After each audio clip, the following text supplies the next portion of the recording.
And we are live. Welcome to the internet. I'm so excited to bring to you this fine evening the Bumble Barksman and John. Bumble, how are you today? Woof. Okay. No, I'm doing fantastic. That's Tony. For those of you who aren't watching us live stream, I do these streams on my B channel, the Arrogant Marksman. So if you're listening on the podcast feed, that's how you can participate in it live. And Tony is signed up with the screen name The Bumble Barksman right now. And John, all the way from California, how are you, sir? Fantastic, man. It's been a wonderful week in Nice. California. Hot as heck, but can't complain. Yes. How hot is it over there? Like 90? Dude, where I'm at, it feels like 100 right now. Oh, okay. I got the AC feels running. like or Feels- is. There's feels an like important difference. Without checking the phone, it probably feels like 95. Okay. Okay. So that's like our mornings here in Texas. Yeah. It's like 10:30 in the morning here. Oh, It's been 100 for the last 3 months or something. Yeah, it's been rough. We got rain. We got rain for the first time yesterday, all summer. It was really exciting. You should have been there. A couple of housekeeping things before we kind of get underway with kind of the main content. And I think personally, this is really interesting because, as you guys are aware, Sig released the macro today. And I think it has important implications for USPSA and practical shooting sports in general. So we'll discuss about how it's likely to break the rules. But before we get there, just a reminder that the presidential runoff, it says on the screen that it opened Sunday. It is open now. So you've got, I believe, through the end of the month to cast your vote, whether it's Bruce Wells or Yi-Min Lin, who want to lead USPSA and replace Mike Foley. So log into USPSA.org, log into the member area, and then you should have a vote tab to show up. So that's how you do that. It doesn't take very long to do. And if you're listening to this, you're obviously somebody who cares about it, so go vote. The next deal, just two shilling affiliate codes. Gear Up 10 at ghostholsterdirect.com saves you 10% on Ghost holsters. They have their new Hydra P Plus holster that is super solid. So if you want to check one of those out for carry optics or production and have the features of a locking race holster, they've got you covered. And a new affiliate code that I'm happy to roll out, and John already knows this brand very well because they're right around the corner from California, but Gators, they're a eyewear that's really popular in the face shooter community, really big amongst the tier 1 operators. But they are aluminum frame glasses, 100% made in America in Arizona. And the nice thing about aluminum frame glasses is you can bend them to fit your head. I have a pumpkin head, and as great as the Hunter's HD lenses are for competitive shooting, I would say that the Gators frames are for comfort. So worth checking out. You can save 15% using Humble, HUMBLE, at Gators, GATORZ.com. So, gentlemen, you may be aware, if you follow my socials, that the macro came out, and you're probably aware if you logged on to Instagram, Facebook, or YouTube today, because your feed got absolutely blown up with everybody all at once releasing their macro content. So I want to talk about that. But first, just to give you guys an idea of how that kind of goes down, Sig's not paying anybody to make that content. What Sig is doing is pretty brilliant. Is that they are inviting media personalities to come and test out this new product prior to it being released. And they send people away with a version of the product so that they can do their media with it. And then all at once, everybody's allowed to post the media on the internet, which is why everybody all at once posts stuff about the macro.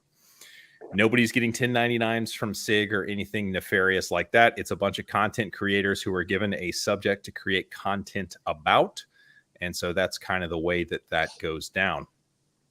So the macro, for those who haven't watched any of the content yet, basically it's a P365 XL Spectre Comp slide on a slightly larger, almost like a P322 frame. It's roughly a Glock 48 size. It's big enough to where your support hand can find a place on the frame, and the compensating slide is good enough to help manage recoil, to keep it actually, I mean, it's a very low bore axis slide. It's very light and it's compensated. So it actually hits very gently in the palm, and your left hand's there to Keep the muzzle down. What? I don't understand the quotes, man. What are the quotes for, John? Well, are we talk? Is it really a compensator or is it just slide cuts? Because as of Well, right now, it kind of just looks like slide cuts to me.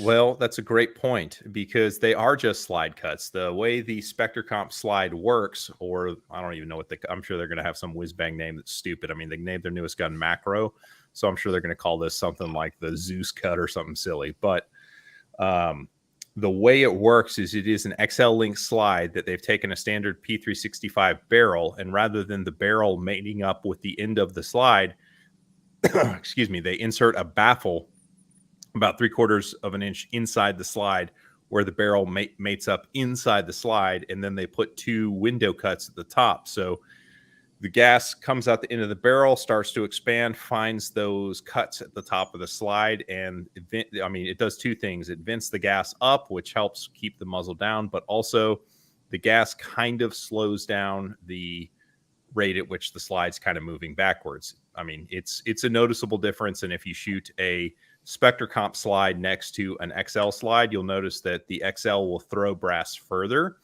than will the Spectre Comp, which means there's less energy on the slide to kind of move the brass. Are the recoil springs the same? They both have the same recoil spring, yes.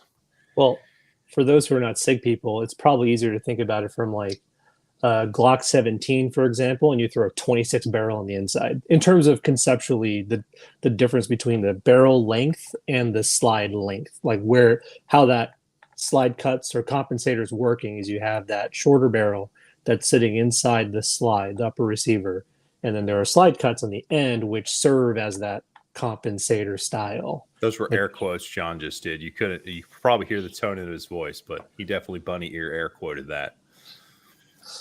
So in my opinion, the technology works. It is disruptive. This new gun from Sig is a nicer shooting gun. If you watch my video, you'll see that I shoot it against the XL Spectre Comp, which should be very similar shooting, but isn't, and against a P320 AXG Scorpion, which is one of my favorite full-size 9mm guns.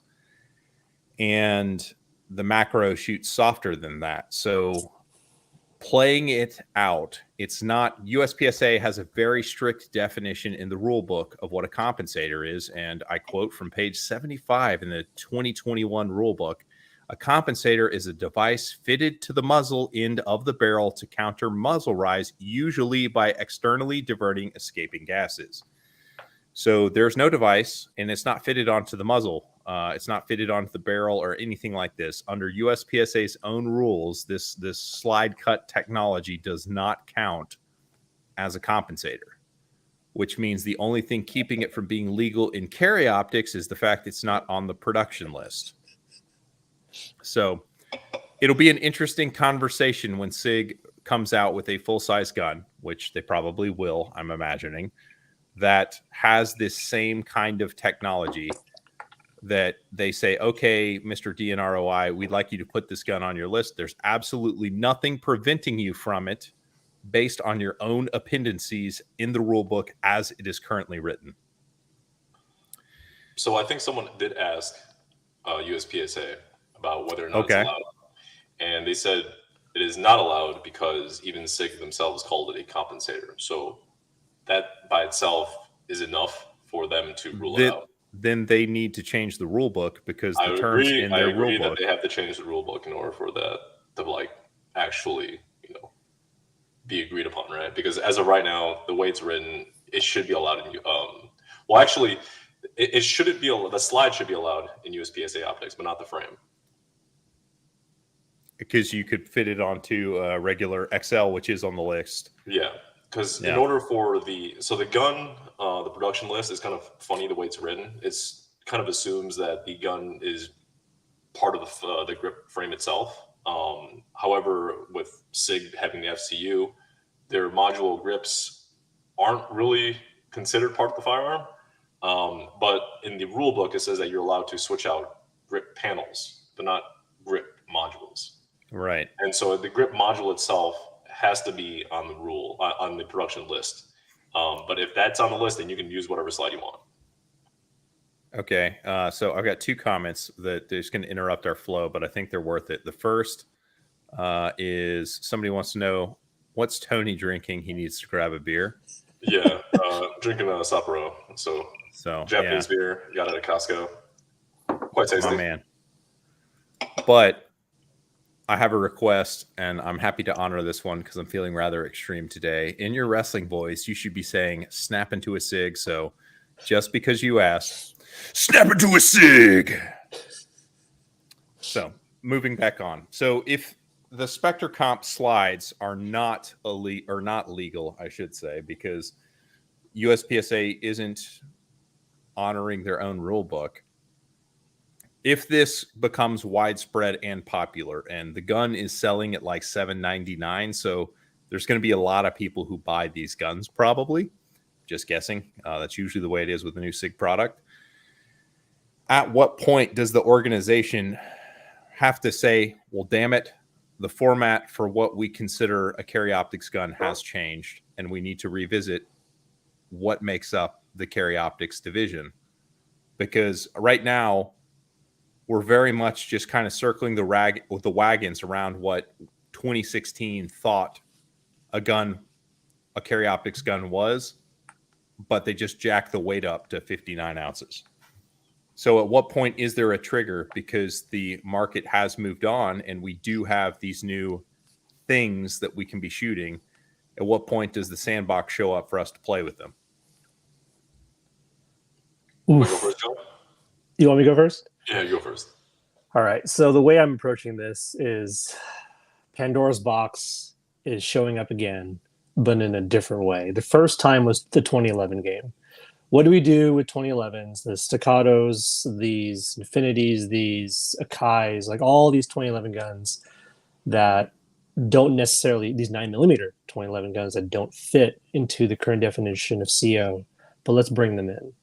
And during that debate, it was kind of like, look, if you look at it, the end game is going to be the same. Once you expand the rules, it goes down this slippery slope of adding a magwell, adding a compensator. But we all knew that this day was going to come sooner or later in terms of technology ways. Just that the SIG now is just another, not Trojan horse, but it's another reason for us to rethink of CO and really think about bringing compensators in, because most people today, if we think about the first time guns had compensators, it was like the M&P and the XD. They both had compensators for their pro model for the M&P or the Springfield XD, and nothing really came of it. And then now we have it 7 years later, everyone's starting to carry guns more regularly. Technology has improved for actual carry guns that are under 4-inch barrels. And this is the first gun that I can see from the outside going, holy crap, like this is a game changer in terms of anyone who's legitimately carrying a gun. Now, in terms of competition, it's kind of the same way. Like, are guns going to be moving towards everyone will have a compensator? And maybe over like 50 years, that is going to be the case. So I think that we are actually trying to answer that question. Are guns going to be basically all have compensators and magwells? And I think that we're now here now. And yes, that's the change that needs to go forward. How soon? Maybe not this time, but very, very soon. I think that's what we're going for. And do you think that that's more of a division change, like taking carry optics and saying, okay, these are legal now? Well, maybe it's not legal in production and we drop the stupid list from carry optics because there's really not a compelling reason to keep carry optics coupled to production division. Like it was just a mechanic they came up with in 2016 because they needed something to base it off it, and that was pretty easy to do.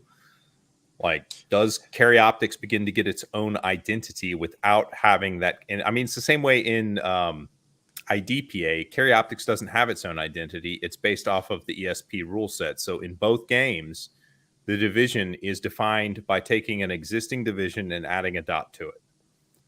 I can agree with that. And I'm not even thinking about IPSC.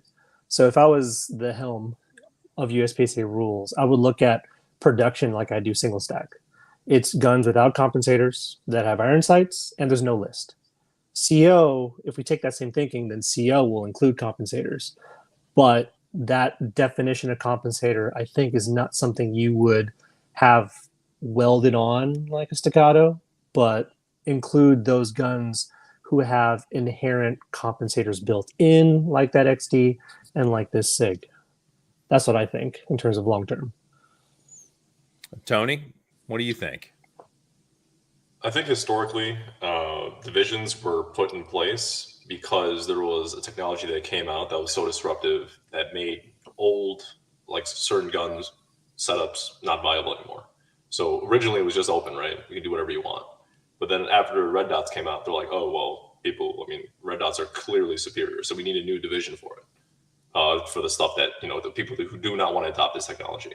So there was a division created, limited, for people who did not want to use dots. And this kind of continued on until where we are now, right? Except with PCC. So the question is, does the introduction of these compensators make something obsolete? Or is it just kind of like, okay, it's like a preference kind of thing, right? So if it's a preference kind of thing, then in that case, you should just include it, like allow compensators. But at the end of the day, the people who are winning matches are going to be the same people winning matches. The people who are, B class are going to still be B class, right? And if it adds more, I guess, fun to the game, then why not? But yeah, it's it's a moot point. I don't really think it matters too much. So, that brings up the whole, it doesn't break the rules. So if it doesn't break the rules and it doesn't change who's winning, then what's the harm of including it? But sure. At the same time, I think it's a spirit. It's a spirit, right? Like traditionally, carry optics production, there was no compensators, and what the logic was because if you have enough gases diverting the recoil, or adjusting the recoil, then you're going to have a gun that shoots flatter, that you can get the second shot off quicker, right? So that will give you an inherent advantage. That was the thinking behind it. So if you believe that this provide a advantage by diverting gases, then yeah, the spirit of the law or the spirit of the rules, then you should make a rule change and say like this is not allowed. But I'm for. I really don't care what gun people use. Just shoot whatever you shoot, and just go with that. So that's interesting because you've said that it's not a competitive advantage. These compensated slides and compensators on 9mm minor guns, they do reduce muzzle climb by about 20%. Okay. But that doesn't really lead to an advantage you can exploit. Like one guy maybe not.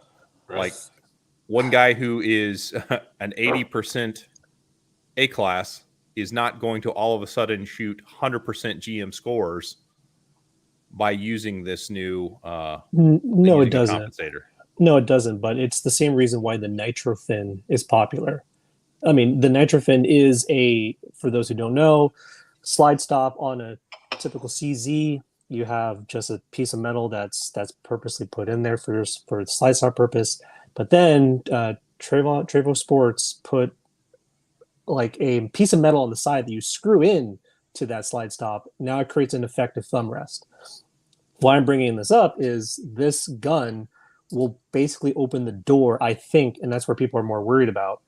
If you allow this gun to happen, what's going to stop someone from basically shaving down their barrel and then port some holes, slide cuts on their slide, and effectively you're doing the same thing without creating a compensator if possible.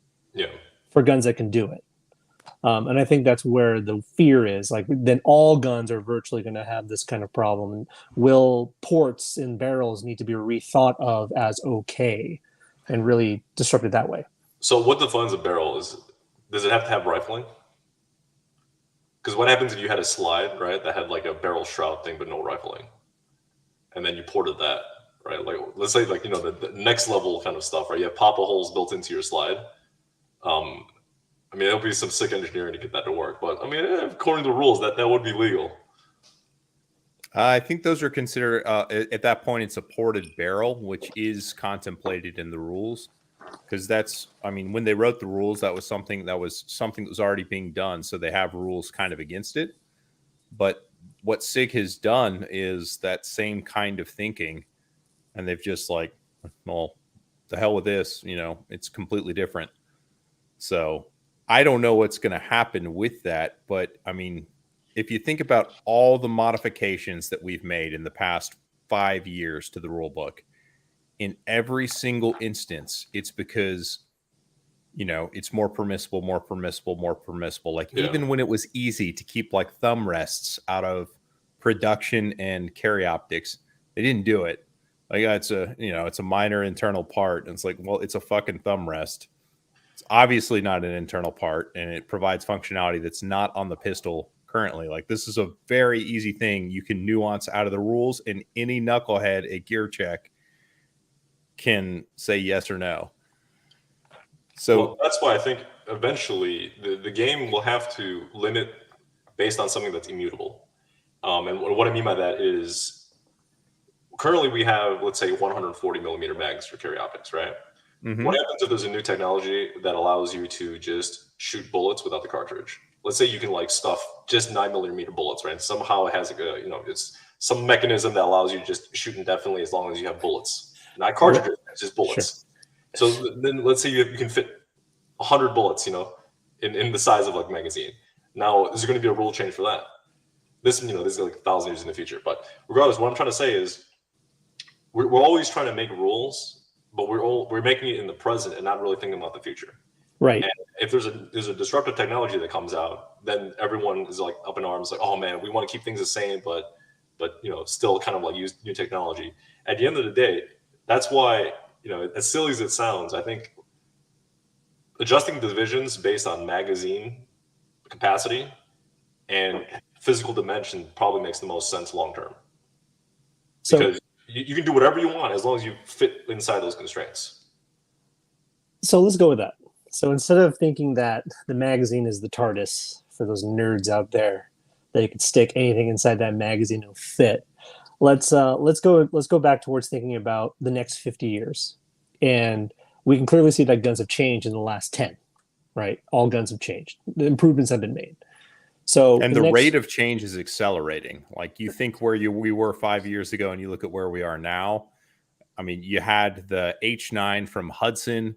You have all kinds of things, the polymer tungsten thing happening. Like there's been a lot of moves in the space. Now, I mean, the fact that red dots are now completely universal, why would we start slowing down when all we've been doing is accelerating? Right. So for the sake of our conversation going forward, let's remove carry out of it. Let's just call it optics, because we all three can know what we're talking. Or we'll just call it optics. We'll just call it optics. We'll just call it optics. Okay, for the sake of our conversation. So the next 50 years, optics is basically the guns, the previously production guns that have now thrown a dot on it. We're just calling it optics, and forget the magazine rule and all that crap. So the next 50 years, do you think that all guns will have compensators on it? In general, what do you guys think? Will all guns have compensators on it? I think the first military that adopts a compensated side. David. Oh, the kids pulled the internet. Hold on, the kids pulled it. There you go. You're back. There you go. You're back. You're back. Sorry. So you said military what? Military. Okay. I said as soon as the first nation that adopts a compensated pistol as their sidearm in the military will open Pandora's box to the point where like the toothpaste can't go back in the tube anymore, to the point where it's going to become as common to see compensated guns on people's hips and holsters than non-compensated guns. I think there will always be space for the non-compensated guns, but I do think that the compensated guns are going to come on strong at some point once it reaches kind of critical mass. And you see that with dot adoption. Like if you listen to a bunch of podcasts, like somebody like Scott Jedlinski was really kind of like a thought leader in the space 5 years ago. And at this point, he's still like a prophet of the red dot, but he's also super mainstream and almost everybody knows who he is now because red dots are that prevalent. So okay. I think that's where we're going. Well, let's take a look at it. Let's just dip our toe in the tactical world for just like 5 seconds. And someone in the chat actually brought this up. If you ever shot indoors with a compensator, how terrible is it for noise? Pretty bad. So if we think about it from like a tactics standpoint, I don't think the likelihood of compensated pistols is very, very high. I think it's going to be more of people are going to put cans on every gun that they can possible. Like most rifles nowadays coming out of the military, if they can put a can, they'll try. And it's more common to see a can in units nowadays. Well, the NGSW that is going to be there, like that is a system that comes with a suppressor and they never take it off. So like that is what a new fighting rifle is. So if we continue down this conversation in just theory, will compensators be on pistols in the next 50 years more commonly for personal use? Yes. In terms of like military application or going to a larger force, I don't think so. So we pretty much are split between two different issues. We have commercial grade stuff and the military grade stuff. What's gonna be the driver for most of the guns out in the market? I think it's going to be split. So in the end of the day, I think that more guns will have compensators, and this question will come up again and again and again. But in terms of like full-size pistols that are more commonly used by forces, I don't think there's going to be compensators on those. So I think the other way of thinking about this is probably having a split division, smaller guns up to a point, as you're kind of alluding to, Tony, with the size. If it fits this size in range, like let's say, for example, like a 4.5-inch barrel or 3.5-inch barrel, compensator allowed. Anything that's full-sized, 4.5 and above or 5 and above, no comp. And we split optics into two divisions, the smaller or micro or whatever, and regular. What happens if there was a power factor ceiling? Interesting. To keep you from getting it from the advantage a comp would offer. Yeah, so let's say if you go over 140 power factor, you're immediately bumped open. Like, you can use a compensator if you want to, right? And then factory ammo is, it's about less than 140, right? So we'll that'll work. You got a point. Right? Actually. It's not. I mean, it's a gamer's game, right? So it's like if you want to use the comp, you go ahead, but you're not going to be able to, effectively push it all the way. That's an interesting thought. A power factor ceiling. Because we're already shooting minor anyway, right? The fear is of putting compensators is that people are afraid that you're going to get like open gun splits, right, on 20-yard partials or something. And I think the reasoning behind it is like, okay, well, if there's enough gases that are going to basically make up for your shitty recoil control, then yeah, that'll be a huge advantage. But if you limit the power factor, then that'll limit the amount of gases that can be pushed out. Therefore, it'll limit the effect, right? And so the people who are very, very serious about optimizing their compensator and all that stuff, they're not going to compete in carry optics anyway. But this will allow a playground for people who have a P365X macro or whatever, or if they have their own compensated guns like the Roland Special. That's an interesting thought, because it is the modern enthusiast, but it's the same, I guess, same kind of thing with SAO stuff. Like it's an enthusiast gun, an enthusiast player sport. So why are we supposed to be all get off my lawn and not allow there to be a place for these people to play with their chosen guns? I mean, there is, though. It's open, right? You can do whatever you want. The thing is that people want to be, competitive because they don't want to be scored minor. They right? don't want to have a perceived disadvantage. And I mean, there is a material difference between a staccato XC that's shooting 9 minor and a proper open gun. Like, they're not the same gun. Okay, so why don't you shoot major rounds through staccato XC then? I don't think it can efficiently vent the gases to the point where it's safe to operate for prolonged periods. Well, yeah, but that's the thing, right? It's like you get the you get the tool for the job or the division. That's like saying, there is a F1 for cars, but I have an F3 car that I really, really like, but my F3 car can't compete, against like GT3 cars, but I want to compete against GT3 cars. Just let me, right? And then people look at it like, no, this is a different division. This doesn't make any sense. Like, why are we even having this argument? Or even having this conversation? At the end of the day, if you want to compete in F1, you get an F1 car. If you want to compete with GT3 cars, you get GT3 car, right? Same exact thing applies for USPSA. And our whole discussion here is that, well, it seems as though F3 cars are becoming way, way more popular. So maybe we should allow F3 cars in GT3. That's what the conversation we're having right now. And so the real discussion is, should we grow the scope of the rules for carry optics to include, these guns that are perceived to be slightly faster, right? And for me, I don't care. Allow single action only, like allow compensators, right? But have a power factor ceiling, and then that's it. Well, hold on a different tangent then. I mean, if you look at the latest areas that are coming out there in all the state matches, there is no more Ironside guns, is there, guys? Like, no, it's literally over. open, PCC, and CO. It's literally those three divisions. So are we at a precipice where we could actually break CO into three subset divisions to cover all of our bases? So we have like CO Classic, you want to call it, CO Production Optics, we'll bring back the word for those that are typically on the list. Then we have the micro division that we can bring in these compensated guns, these typical carry guns that has compensators on top, and then have a 2011 division that isn't open. Because that division of optics itself in general is basically eating every single division out there.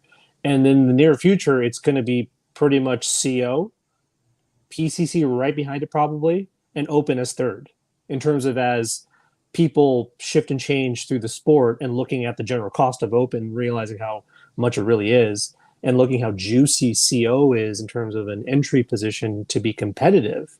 I think that's another direction we're kind of going into, and that's how we probably can fix everything all at once.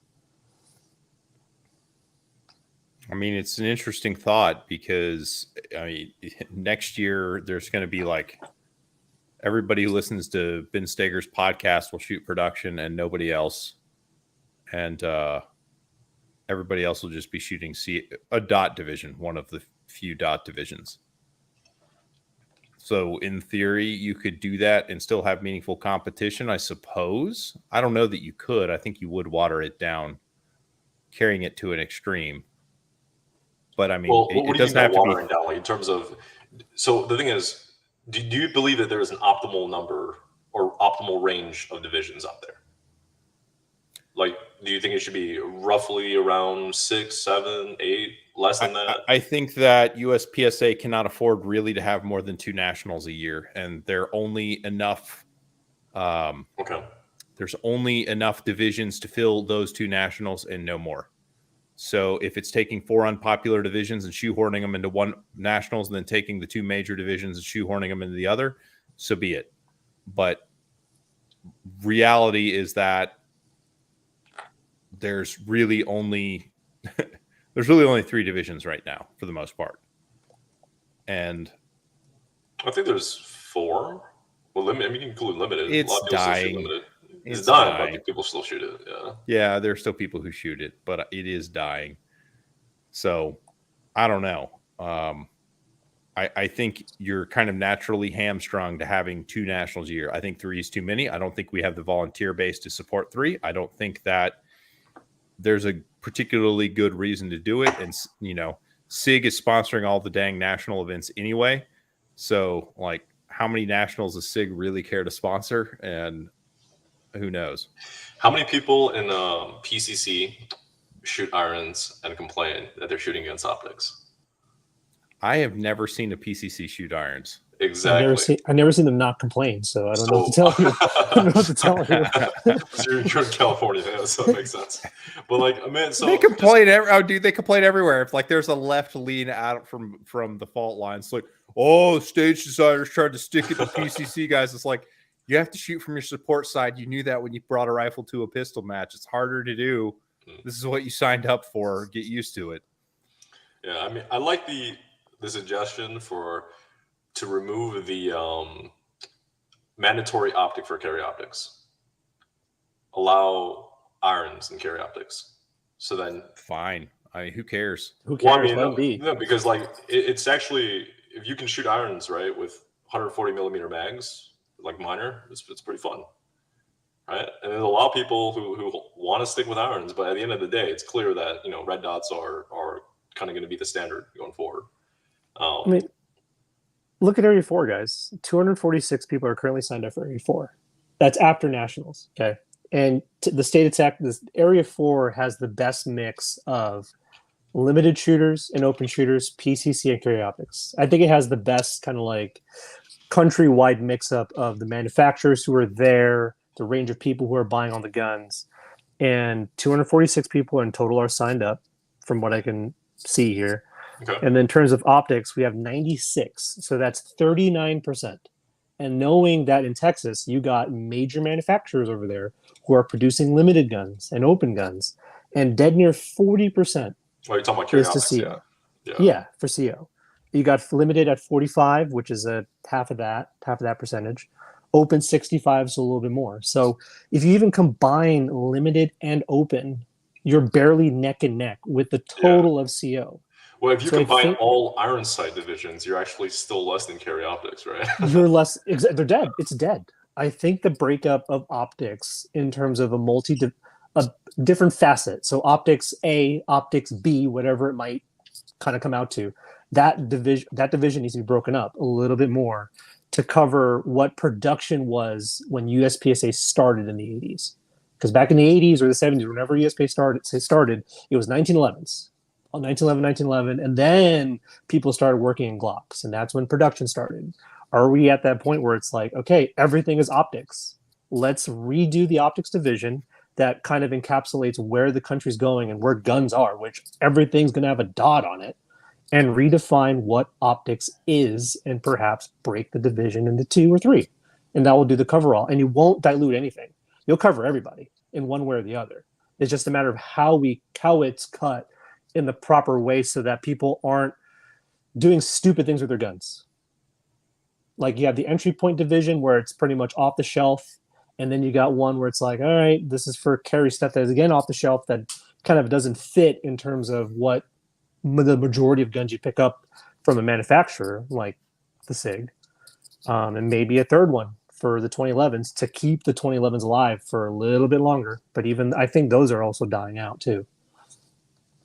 I don't know that those will fully die out simply because like they're the nice, I mean, 1911s have no practical purpose this day and age, but they're also one of the best, more popular guns people are buying, and people still like shooting them. They just don't compete with them. So I think that 2011s may get relegated to that status, maybe, but I doubt it. They're just really nice. Like they're intrinsically nicer to hold on to and shoot. You feel proud when you hold them and own them. Tony felt so proud that he sold his. No, I still have mine. No, you still have it? See? Look, he's so proud he couldn't let it go.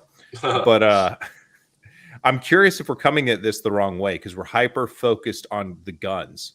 What if we got focused on game mechanics and kind of rules to create an interesting division and didn't necessarily focus so much on the hardware? Like, Tony, you've had some interesting thoughts previously on just like completely outside the box thinking on how divisions went that more or less had nothing to do with the guns and had more to do with the game mechanic that you were sort of providing. You talking about mag capacity?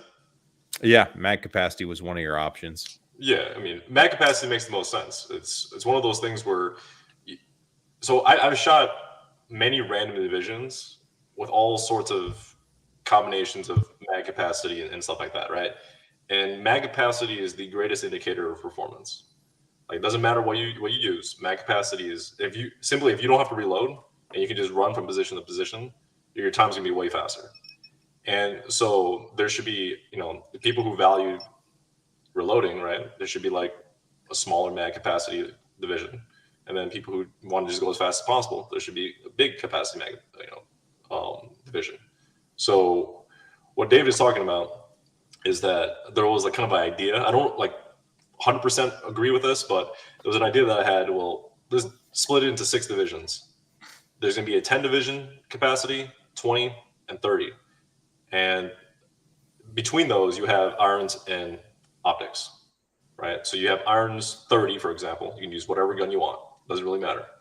PCC or handgun, right? I did the analysis, and in terms of what I've seen, there is no difference between a handgun and a PCC on an average level.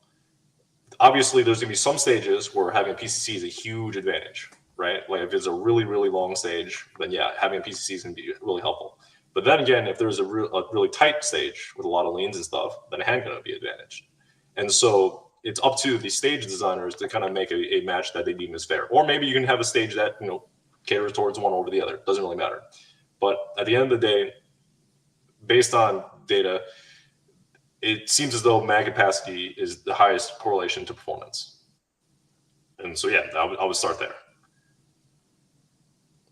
I think it's a more interesting and possibly a more valid way to break the sport up than hyper focus on handguns, which we all have agreed for the most part don't matter. Like, there is a difference between an open gun and, you know, basically any other gun to a small amount. It's not wildly different, but it is different. It's materially different.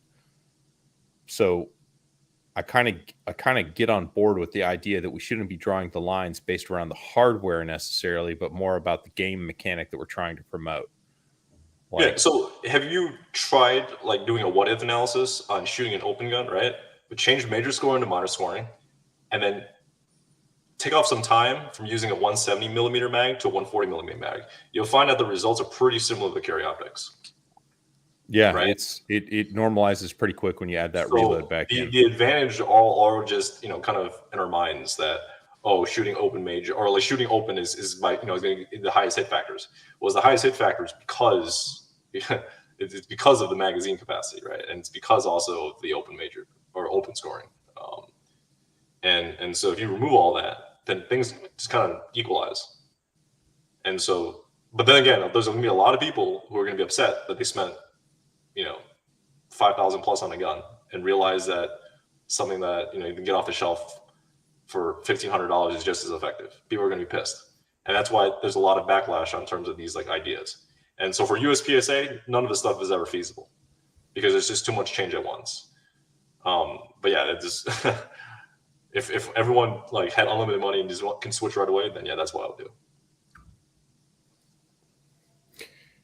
Yeah, it's an interesting thought because like we've said that we've made changing our rule book to make it easier to enforce. And it's like, no, we're not going to do it this time. This time we're drawing the line. That's too far. And it's like, but is it though? So I think the thought experiment, even if it seems contrived and arbitrary, is an interesting way of looking at how we should be setting up so that we have something that is effectively more future-proof. What do you mean by future-proof? We don't know what's coming around the corner. Like, we have no idea what the next big tech is in handguns. Like, but maybe the thing is this: that there is a division, right, that already exists for these guns to shoot in. However, these guns would not be viable in that division. So you're saying that we can't foresee new technology, but when you think about it, that technology doesn't really give you an advantage in an already existing division, right? Well, the perception is there that it would if you included it into a mainline division. So if you open the scope of the division to allow it in, then yeah, it's going to dominate. Is what is the fear? Yeah, that's probably the perception, correct? But I think that's a totally different kind of argument, though. One is opening up the division to allow something potentially better to come in versus, oh, you can already shoot it if you want, but you don't want to shoot it because you're afraid that you're going to be too low on the score sheet, right, compared to other guns in that division. Yep, that is the fear. I mean, if you do any new shooter briefs, that's legitimately what people come to the match with. Like, when you tell them they want to shoot irons, you're like, you should shoot limited. It's like, but I'll be shooting limited minor. It's like, yes, you will. It's like, but I'll be competing against major guns. And it's like, yep. And it doesn't matter because you're not going to win anyway. So go ahead and just get the match experience under your belt. There will be a day where you can look at going to production or getting a major gun, but I wouldn't recommend it. You would just as soon get a dot on your gun and shoot carry optics. Wait, are you saying my Glock 19 is not going to win the world championship? We talked about this a lot. Bro. It might, but it probably won't. It could, but it probably won't. So I don't know. To me, especially with membership flagging, the cost of ammo going up, like there is real impetus for USPSA so it doesn't start completely losing money to make a space for these kinds of shooters and divisions. Well, so the thing is, you know, how you say that, what was it, like 1/8 of the membership leaves, or 1/7 or something like that. Yeah, every year about 1/7 of the membership lapses, and we have to find 1/7 of a membership over again. Are you cool with getting rid of the entire current membership if you could replace it with a size that's double, by making the rules very appealing to new people, but not people who actually already shoot? I don't know that I would go that far, because I don't think that if you were to optimize the game, call it, that you would run off the people who already shoot. I think you do have a contingent of hardliners, but I think if you did things that generally improve the shooting experience, where maybe it's not bring new people in, maybe we're still bringing in, just north of 1/7 of the same people into the sport every year, but we stop losing, half of the number to renewals. Like, that's going to add up pretty damn quick if all of a sudden we're not losing, 7,000 people a year. We're losing 3,500 people a year. In 3 years, that's 10,000 more members than we would have had, otherwise. But I mean, it goes to kind of a host of the different things that we already kind of like have hit on in other podcasts. Like, organizationally, we need to be doing things differently. And even if you leave all the divisions alone and don't make any changes, like, there needs to be more money in the sport. There needs to be a way to incentivize volunteering in a way that would probably take money, incentivize people to take ROs and work as ROs, like to the point where there could almost be a professional RO staff, kind of like, the NFL with referees and things like that.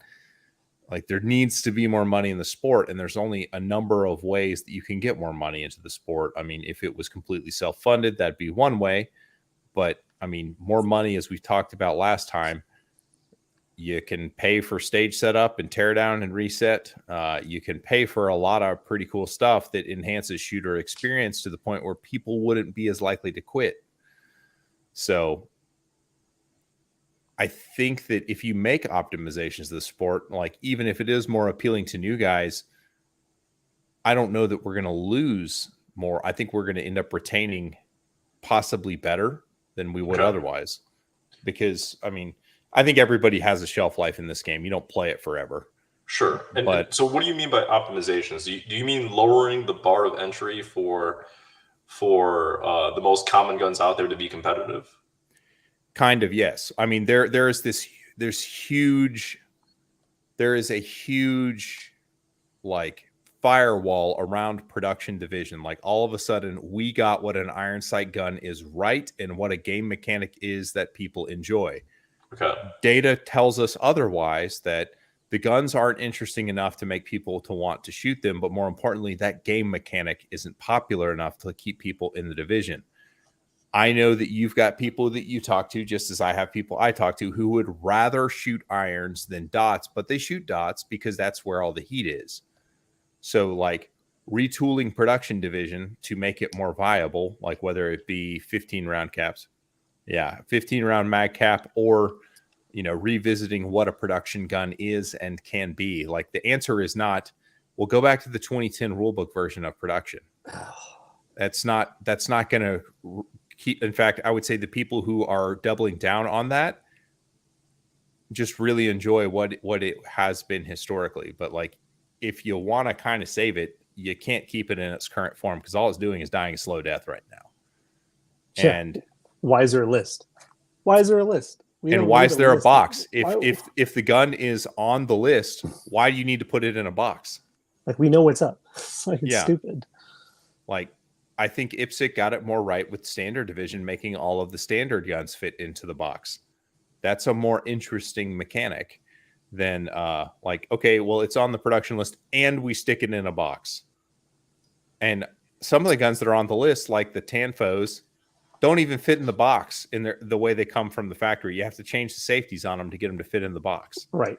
And don't forget the fact that we're printing guns. We're printing guns, boys. Like, we're in 2021, 2023, almost going to 2023. People are printing guns. So there is no list if I decide to print a lower or go through the P80 process of getting a gun ready. Like, that won't fit production rules because I'm not on the list. Yet it's virtually a Glock 17 or 19 or whatever it is. It's just stupid. I don't disagree. I mean, I think that there is an entire reckoning that USPSA is going to have with what the modernity of firearm ownership is, to where it is anti-fragile enough to continue into the future. Because all it takes is that, like, once the open shooters start to age out and they don't want to shoot open guns anymore, open is toast. Costs a whole lot of money to compete in open. And I think that once the Xer demographic starts to kind of age out, I think that open is going to start to flag. Because right now, the younger boomers are still starting to exit the game. And it takes a hell of a lot of disposable income to shoot open. Even if you discard entirely the cost of buying the damn guns, the ammo costs twice as much as your typical carry optics ammo if you're making it yourself. Yeah, it's about the same. The projectiles are about twice the cost, and the powder charge is over twice what it is. The primer is the same. The case is not the same either, because with a minor load, you're just going to pick up range trash and reload it, and it's going to be fine. With an open gun, if you're shooting like a 9 Major or a 38 Super Comp, if you're shooting 9 Major and doing it right, you should be buying once fired roll size deprimed brass and leaving it on the range. Or if you're shooting 38 Super Comp, you're shooting 38 Super Comp. But even those cases can eventually crack. Was that from testing or was it from anecdotal evidence? What's that? Shooting 9 Major. I've blown up my gun using range pickup brass twice, and that was did you all roll size it yourself? I did not. Cracks? I did not roll size it, but there were no cracks. I mean, I look at every case with my loading process as I go, and if anything is cracked, it doesn't make it past. It may get primed, but it definitely doesn't get powder, or and if it does get powder, case gauge or.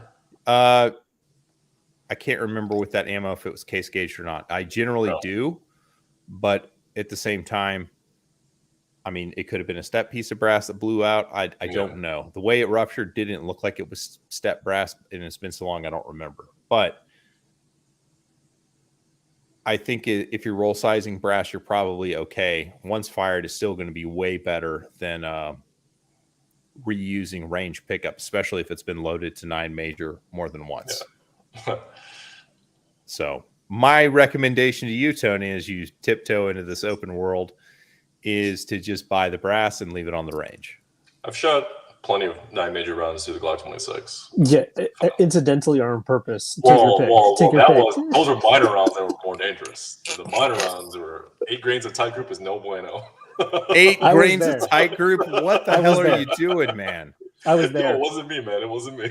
I was there when you loaded it, and I was there when you shot it. What are you talking about? Bo loaded it, man. It was me and you and Bo. We were all drinking beers, loading ammo. That was nuts. We were in the room together in the garage when the thing was just the Mark 7 was cranking away.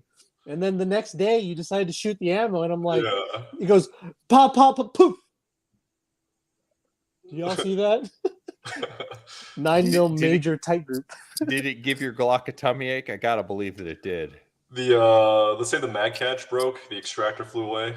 It was. My hands were like stinging from brass shrapnel. So it was pretty interesting. Did it wreck the frame? No, surprised I still use that frame. But it happened 4 times, and that's 4 times too many. What? Yeah. My Glock 26 took 4 Major rounds at 8 grains tight group. Yep. Like what happens what happens after fool me 3 times? Like, no. It gets better. No. So we loaded 13,000 rounds at once, roughly about that much. So I was like, I don't know which one has double charges. Let's just keep rolling the dice. So and it got to the point where Tony's bringing parts kits to rebuild the Glock 26 8 times over because we couldn't figure out how many rounds had 8 grains of tight group in it. So for those of you who don't reload and we're freaking out over 8 grains, 8 grains is 2x the charge that a 9mm minor cartridge should have. So it's double the powder, but not only is it double the powder, the characteristic of tight group is that it burns really fast. so that it's gentle recoiling. It's very sharp when it ignites, and then it just kind of glides, back into battery.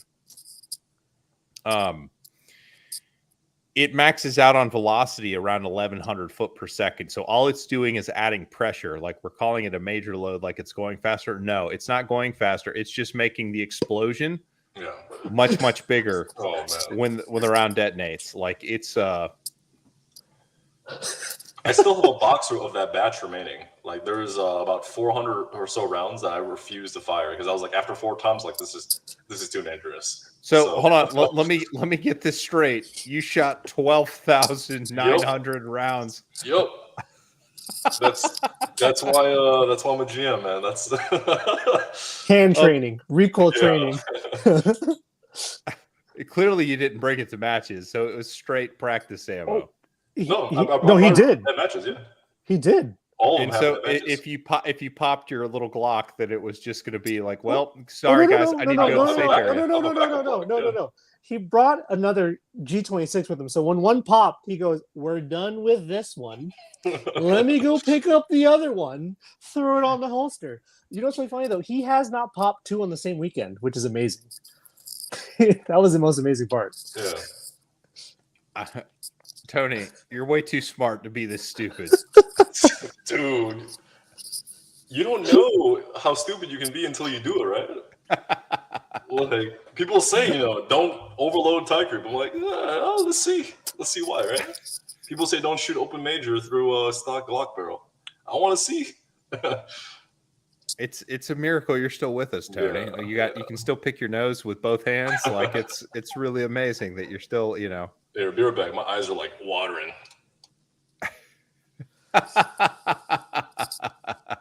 Dude, that was an adventure for quite a while. When Tony would go up, we would go up to a local match in California, and we looked at each other going like, we don't know if it's going to pop on this stage or in the next 5, but we're going to go with God on this one. I can't believe that only 4 of those rounds got double charged. It is more.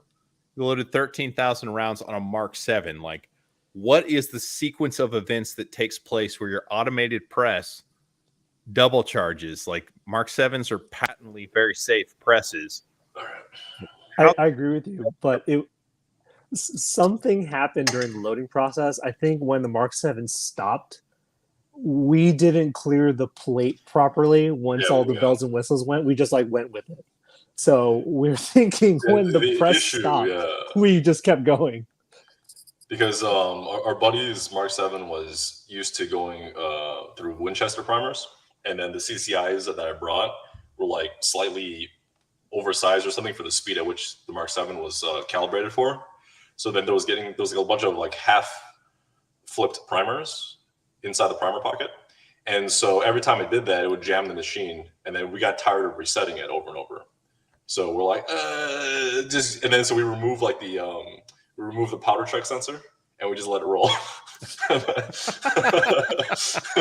that's why there was double charges. Just as a disclaimer, everything Tony just said was really stupid. Don't do that if you're loading ammunition, and we're not advocating that as a safe way to load ammunition. You should definitely not safe. Yeah. No, you should do your research and not do what we're saying. John Vlager, your product is amazing in the Mark 7. We had user error when we were operating the machine. Your product is fantastic. Well, boys, it's been fun. Are there any other topics you guys wish to discuss? I think we kind of did it to death on like what the division should be. I mean, do we have user questions or?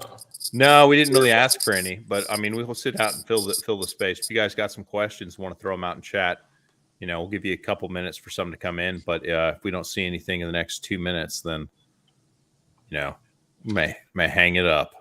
I mean, I wish we could show guns on stream, man. Hey, it would be cool. I have this crazy 320 open build that I'm working on now. That's gonna be fun. That you're gonna turn into a proper major gun, and yeah. Exciting times. Do you have a compensator and a barrel for it? Yeah, it's on the way. I got a Barstow X5 barrel with a Springer Precision comp. I was thinking about getting a PCC comp and putting on it to get more gases up, but we'll see how the Springer one works first. Okay, so the X5 barrel, how long is it? 5-inch, but then with the threading, it's probably another like half an inch, so 5.5. Okay. It is a double port comp, I believe. It's the Springer Precision one, whatever that's on the website. I look forward to seeing what your open gun does, but I think I told you that there's a guy on YouTube named Pops Quest who did build a P320 open gun. Yeah, his buddy TJ built it. Well, he shot it in some matches and has video, I should say. Yeah. The more accurate. Oh, that the redneck engineering is the way to go. But I think he set it for a right-hander, right? Yeah, he is. I believe so. I'm going left-handed, man. Well, you know, go with God. So for the peanut crowd who aren't aware, Tony is right-handed. He's just insisting on shooting left-handed this season. That's what he gets for shooting with me. That's why. So yeah, for those who don't know, John is my mentor in the sport, and without John, I would be probably twice as smart as I am now. But you'd have way more money. Yeah. But you know, he led me astray, and he's like, "Come join the left-handed gang," and I was like, "You know what? That sounds like a great idea." So now I shoot left-handed. Well, as my disciple of the House of Speed, we honor you because you are proving you can be fast with both hands, not only right but left. What comes after a left hand, Tony? Like what are you going to do when you're like GM status shooting left-handed? What are you going to do? Oh, I mean, I'm already GM status shooting left-handed.